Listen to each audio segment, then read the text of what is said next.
Good morning, Paul. It's 5 in the morning. Are you ready for 18-hour drive? Tee it up. I'm ready to drive. All right, it's Paul and I again on our whatever number voyage this is, but we're on the way to get our special project, which we haven't revealed yet, and we're passing through St. Louis, Missouri. So we'll show you some sights here in just a minute. But we've got a long drive ahead. So we've got food in a cooler back there, save money, thanks to Paul, and water. That's all we've got for a several day journey. Bread and water.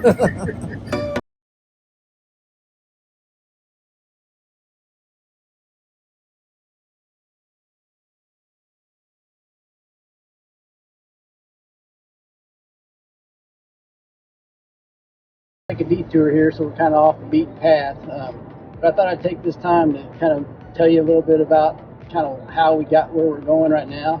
The way that we got this trip started and even got the money for this purchase was, if you guys remember, a few episodes ago we had the 66 Mustang that we sold. Paul went with me on that trip to get rid of that too, which Andy will link above. You can click that and watch that episode if you want to. But we sold that car and decided to use all the money from that to buy our next project. Unfortunately, the money we used for that project is going to be all the money that we sold the Mustang with without having any parts for the new one. So we'll see how that goes and if we can afford to finish it. So that's a little bit of a preview for you, and we'll get with you some more on the road.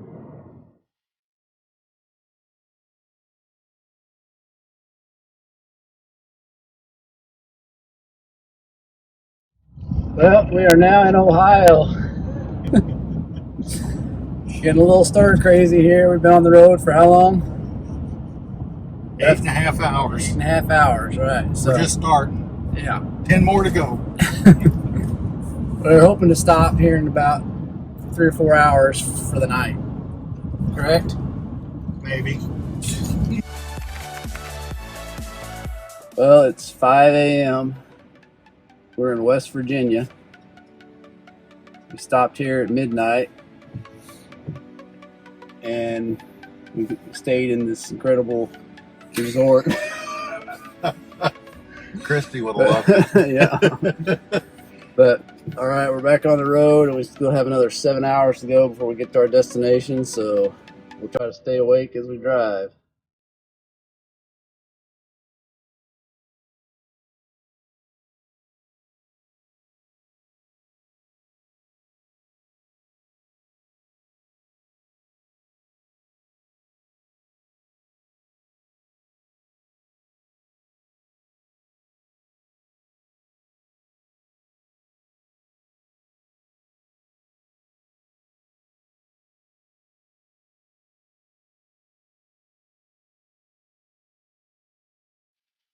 All right, well, we are in New York, very close to New York City. We just went over Staten Island Bridge and are heading to Long Island, where the actual Copart is that we're going to be picking up our car. So Gone through bunches and bunches of states, and we still have another, what, hour and a half or something like that still left to go. Pretty much, yes. So, we will show you, hopefully the next thing you see will be us at Copart with not a destroyed truck, and that's traffic. So we'll see you then. Well, here we are at Copart yard waiting for them to bring our car out. This is the Long Island lot. And here it is. Oh, never mind. Yeah. I don't know if that mountain over there is an old landfill or what that is. It's kind of weird, out of place out here. But this is just not a place you would think there would be a Copart lot. It's on the Long Island, New York. It's just kind of weird. And hopefully they'll be bringing it out soon. So what's going on now is I'm still waiting on these guys to get Redacted. out to me. It's probably been here 30 or 45 minutes, and they're not able to find the key yet. So they're looking for the key. At least the car is in their garage, so that's where they kept it stored this whole time. So he says once they find the key, they're going to actually drive it out here instead of bringing it out on a forklift. So that's wild. I've never seen them do that before. And then once we get it the way we want it, then he'll set it up on the trailer for us, because we didn't bring ramps, because they're just, for that big long haul, those things are so heavy, we took them off. So we'll see how this works. Hopefully they find everything.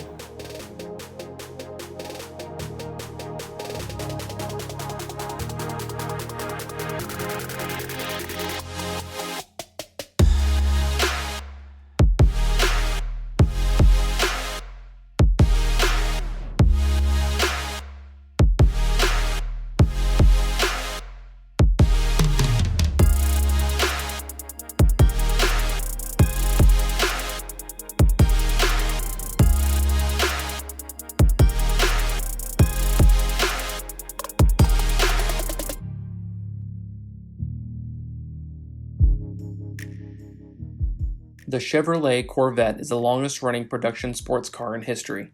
Debuting in 1953, the Corvette has been revered through all of its body styles and generations. For those of you who aren't Corvette enthusiasts, each time a Corvette has a major body style redesign, it is considered a new generation and gets a new C number. For example, the first generation Corvette manufactured from 1953 to 1962 is known as a C1. So our family has had a history with Corvettes. My father had a 1958 C1. I had the pleasure of working on the car with my dad and considered it a once-in-a-lifetime opportunity to learn the ins and outs of such a rare car, and sharing that experience with my dad. The car had a 283 with dual 4-barrel carbs, and to this day is one of the best sounding cars I've ever heard. It just had that perfect exhaust note. I personally owned a 1969 C3. This car was a convertible and had the 350 cubic inch, 350 horse engine with factory side exhaust. It was one of the best driving cars I've ever owned. The exhaust was extremely loud though at higher RPMs, with that pipe right in your ear.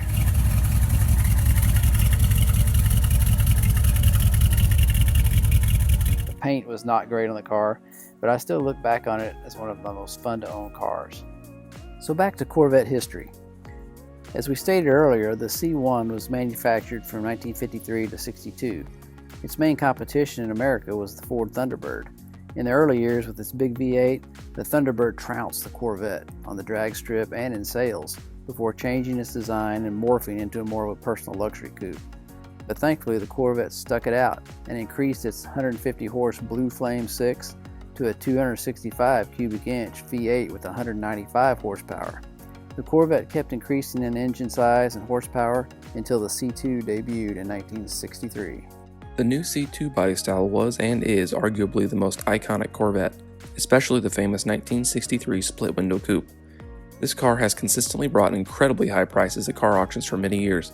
The C2, also known as the mid-year, saw a huge increase in power as they reached the end of their 5-year run. By 1967, the legendary L88 came into existence, sporting a 427 full race engine rated at 430 horsepower, although in reality, it was much higher. The C3 Corvette was the most radical design ever to come out in a production car in America.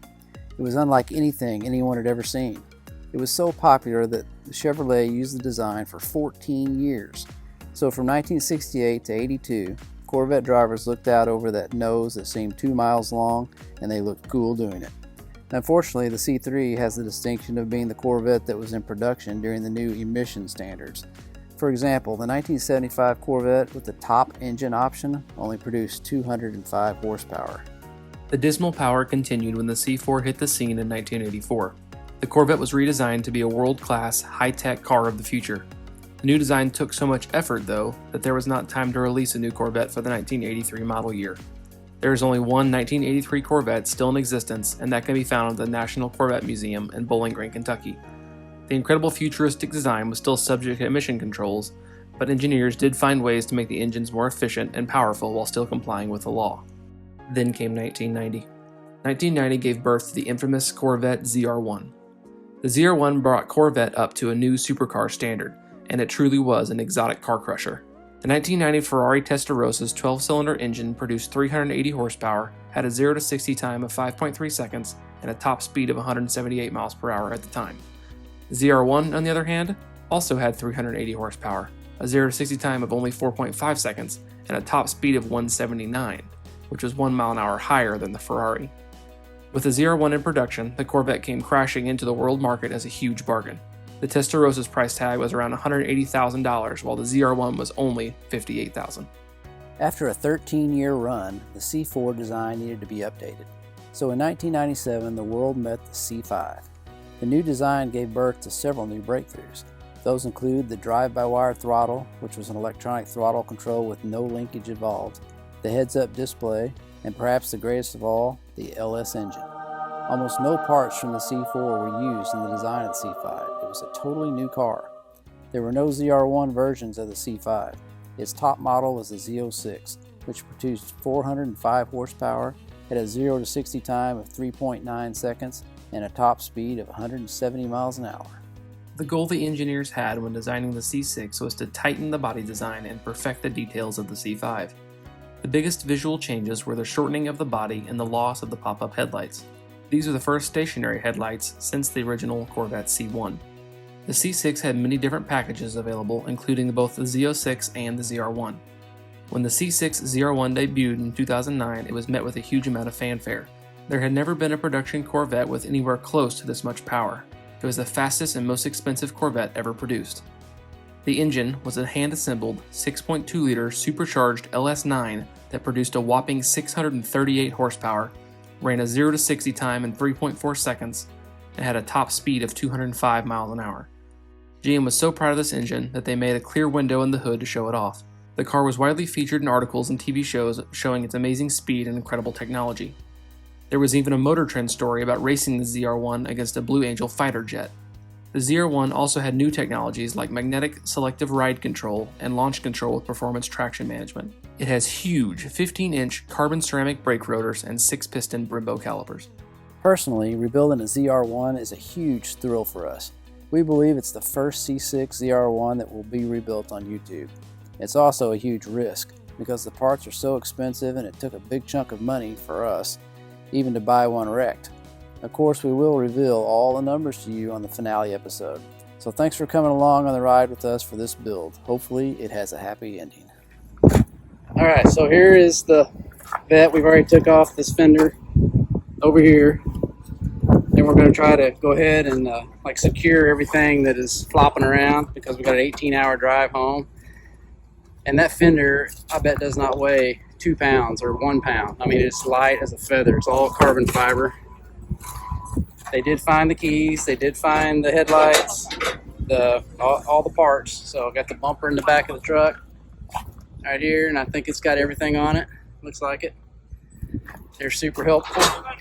It does look like it has a little kink right there in the frame. And remember, this is an aluminum frame, so we'll have to see if that can be fixed. Or I know it can be fixed, but who can fix aluminum? So check that out. And right now we're going to go ahead and get everything loaded and try to get on the road. We got a long way to go.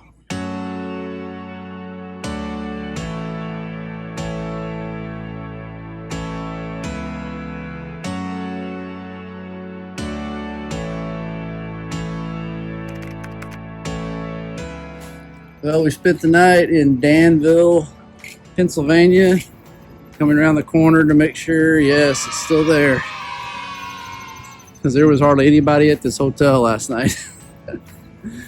Still want to run. And we didn't stay. We did not go into the cocktail lounge. So this is kind of the place that we're at. So our incredible speed has almost blown the Copart sticker off the windshield. You usually can't even get them off. So we'll check everything and get back on the road.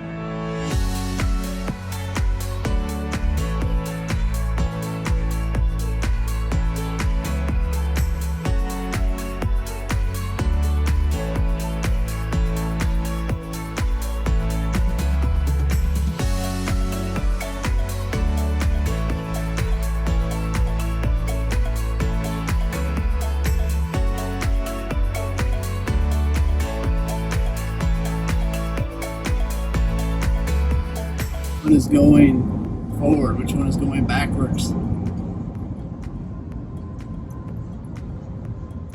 Alright, so we finally made it back home in one piece.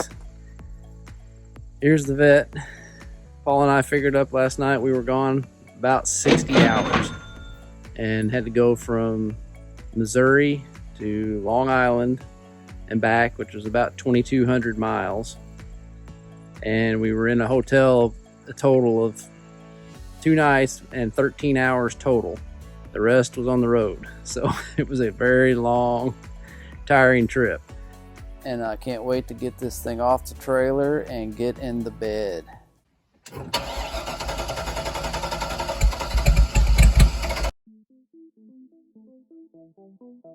And always remember, don't retire it if you can rebuild it. See you guys next week. Thanks so much, guys, for tuning in and watching this week's episode of Rebuild It. Make sure you subscribe so you don't miss out on any awesome content. Have a good one.